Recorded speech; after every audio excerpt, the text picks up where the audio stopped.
Big crowd today. Must be the playoffs.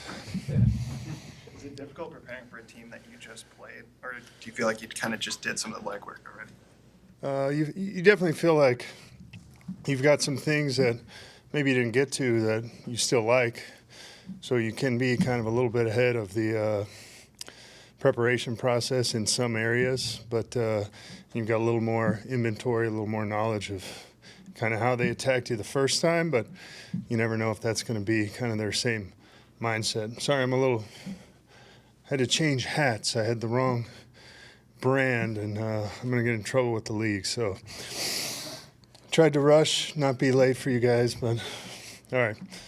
So it was a different brand, not to be named. Musically related? It was not musically related. Another sporting apparel brand that Wes, do you need I've been talked to before. I've been talked to before. I was trying to, be punctual for you guys. All right. So.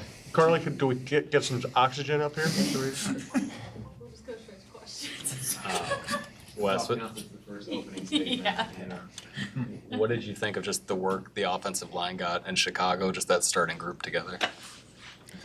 What I was really pleased to see was Chris Reed, or Creed as we call him, just really kind of have a week and to prepare and settle into that role, and thought they really came out physical in that game. Just from early on, the combinations, those guys getting fit together and being able to move some guys off the ball, and I thought that kind of set the tone early in the game and really throughout. So, but was really happy with his play, and I think that's only going to help us moving forward, regardless of what happens with Garrett, whether it's Garrett being able to play, in this game or Chris. Speaking of Garrett, how did he look in his first practice in a while, and is it trending toward one way or another whether he's going to play or not? He looked really good. He feels good, but it's one of those things when you're dealing with linemen who have to strain, and we will have a chance to see him again today, and a little more of a physical nature. So we'll see how he responds to that, but pleased with how he did yesterday. What did you like best about Irv in his game action in Chicago? It's just good to see Irv back on the grass. His juice on the field. He loves being out there. Loves to play. He's great with the teammates, and it was just good to see him get out there, catch the ball. Made a great catch on the boot, or the keeper we call him. Where he extended his hands there, contested catch. So just to see him get back in the mix and get back with his guys, it was great to see. Wes, is there anything that you and Kevin, you think, kind of gleaned from the run with the Rams last year that is particularly helpful as you sort of prepare for the playoffs actually starting? Really, I think it's 1 week at a time. You just can't get ahead of yourself. You got to prepare for this game like it's the only game, because it could be. It's interesting when you get to the Super Bowl and you have that 2-week deal. That's very unique and something I hadn't really experienced. You just want the game to get there. But this is as much like a normal game week. I mean, the extra energy, juice, excitement will be there naturally. So we just try to prepare like it's any other week. The thing that you do find going through, the longest season in NFL history last year was just how much you need a guy like Chris Reed, or really all the guys on your roster. At some point, they show up. Guys get banged up, and at some point, somebody makes a play for you. We had, I was coaching tight ends. We had 2 different tight ends show up, and have catches when Higbee went down. Didn't play in the majority of the championship game, and then in the Super Bowl, and Kendall Blanton and Bryson Hopkins, like those guys made catches, made plays for us. So guys have to be ready to step up at any time, even if it's in the Super Bowl. The other day, Kirk said that he felt like in the Detroit game, something kind of clicked for him in terms of his comfort with the offense. I guess I wonder what you've seen from that throughout the year, the progression from kind of day one to where he is now. Yeah, I wish it clicks a little bit earlier, but he's played some pretty good games where if it wasn't clicking, he did a good job of hiding it. But it really is. It takes time to fully, master the entire system, the entire package, all the different plays you have in, and then some of the game plan specific stuff from week to week. But he just continues to step up, especially in the crucial moments, and that's just kind of been our MO this year. When games are tight, he's made plays, and that's what good players do.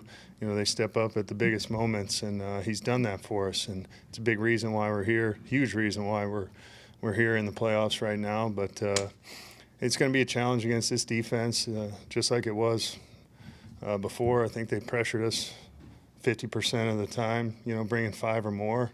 This guy was the leader, Wink, blue collar Wink. He was the leader in the league in bringing pressures, and so that's what we expect. It's definitely a challenge protection-wise, and really on all downs. Whereas some teams, there's just playing a lot of coverage, and you're not necessarily worried about a lot of protection stuff, particularly on early downs. They have their third down packages, but this guy's presents a lot of challenges, and we have to have a real clear plan as to how we want to protect a lot of this stuff. What are some of the traits that Kirk has that have allowed him to be successful against the blitz this year? Well, he grinds on the preparation.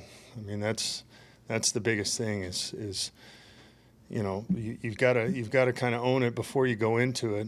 You can't just be seeing it out there, especially when there's a lot of moving parts on the other side. You gotta understand what the looks are, and then we have a responsibility too when they give you something that you haven't seen, to make sure we fix it quickly, because Wink will, if he gets you on something, he'll run it again and make sure you fixed it.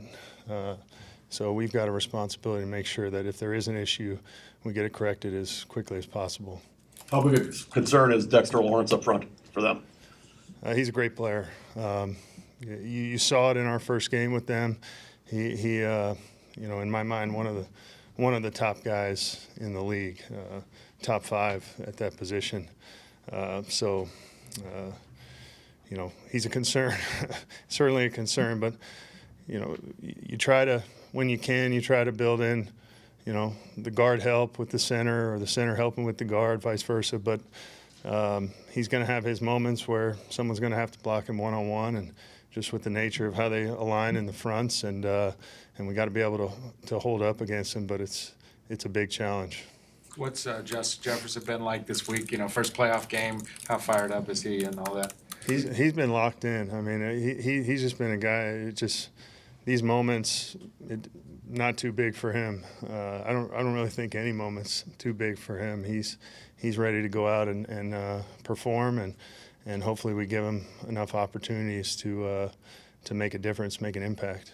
Do you think Wink will just do what he does then, or do you think there's a chance with him that he throws a curveball, or that's not really his style? Or? Well, his curveball will be a pressure we haven't seen yet.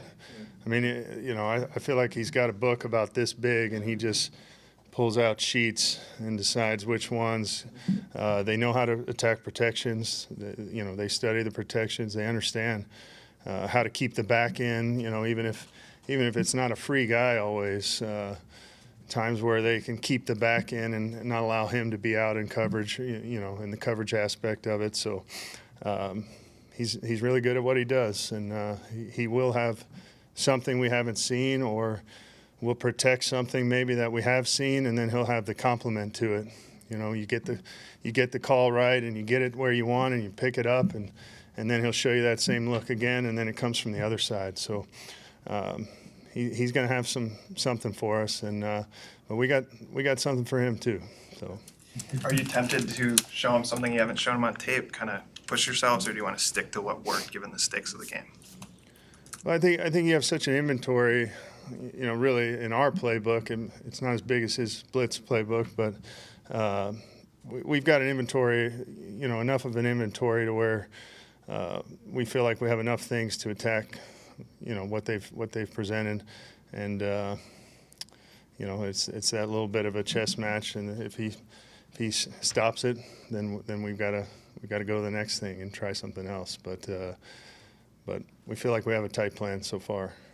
Do you enjoy the chess match of a week like this where it matters as much as it does? Yeah, I enjoy the excitement of being in the playoffs for sure, and the opportunity. When you talk to veteran players, the amount of times that they've appeared in the playoffs. Going to a Super Bowl last year, for me, I hadn't been past the divisional round. My dad was 42 years in the NFL and went to 3 Super Bowls and won 1. So unless you've been with Tom Brady for the last 20 years, then it's pretty hard to do. So you realize, you don't want to kind of squander any opportunity you have when you get to this point, and you just want to pour into this game week and make sure it's a one-game season. We take care of this week, but it is exciting. There is a different feel to the playoffs, but the day-to-day kind of hour-to-hour work is very similar. How did Blake look after being designated for return yesterday? Did he look like he hadn't missed a beat, or is there any rust on him, or what is that? Blake looked good. I mean, Blake is a pretty technical player, and he's been really working hard to get back. So, just the mental aspect with Blake, he's so solid and trustworthy that we feel really good about him. We'll see as we continue through the week, but no worries about Blake. When you have to play reserve offensive linemen, do you account for their presence in your game plan, or do you just expect them to do the job? I think you do have to account for them, and some of that's who the rushers are also at whatever position that may be. Tackles generally, if you feel like there's a tough matchup, you can generally help the tackles a little bit more than the guards. I mean, the tackle's kind of in a lot of people's minds the premier spot, but a lot of times the guards have a lot of the tough downs, particularly on some of these third downs, just because everything happens so fast inside, and they can move their best rushers sometimes inside, or their best rushers, like their best interior guys like Dexter Lawrence, are already aligned in there, and Leonard Williams, some large men who are very athletic. So, but you definitely take that into account, and if you can mitigate, if you can get a chip, if you can help those guys out at times, particularly on longer developing type route concepts, we definitely try to do that, and I think you've seen that, on some of the games where Blake played. You saw a little bit of that when we were going against Judon, against New England, those types of things, where you want to be aware, and it's like putting your tight end on an edge rusher. You better be getting the ball out, even if he does a good job. Eventually, the good ones will probably get home. That said, is there any chance you would use Blake at right tackle, or is it definitely going to be Ole? I wouldn't say definitely, but we were pleased with Ole and feel like he's got all the ability, and that this experience has really helped him kind of settle into playing a lot like Chris Reed. Wes Phillips, what was the number one thing that when you made the leap from being thrown in Green Bay to the past couple weeks that you think that he's kind of locked in those about? I think the number one thing, you saw some of the pre-snap issues or the early snap, things like that, is just settling in with, particularly on the road, it's a little bit harder with all the different variations of snap counts we have. And they get that work, but they don't get that work with Kirk down in and down out like the starter does, and then that's just the nature of it. They're never going to. But to have a full week to just be in it and with Kirk, the communication between those two all week, whereas that's normally happening with Garrett. I thought the operational part of it, just kind of the nuts and bolts of the operation more so than him physically playing. We were pleased with how he played physically, but it was more about that. Wes, was there something last year from the run to the Super Bowl that, even though you had playoff experience before, that you learned about winning in the playoffs and going deep that you can kind of carry over? Or just anything you want to share? Really, it's, you look at when we came here and we're installing our offense really with our coaches, and you're going through tape from last year. It's just one play here or there. If we didn't make this play, we never get to the Super Bowl, or we never win the Super Bowl. It's really about, you try to give them the best plan you can, and then players making plays in those moments. And we had a lot of those come up, and some of it's, I feel like, whether you like the word luck or not, the stars kind of have to align a little bit for you to win a Super Bowl. I felt that way when Denver won it when my dad was there. It was just kind of, man, they can't keep making just the play just right at the right time when they need it, and they did.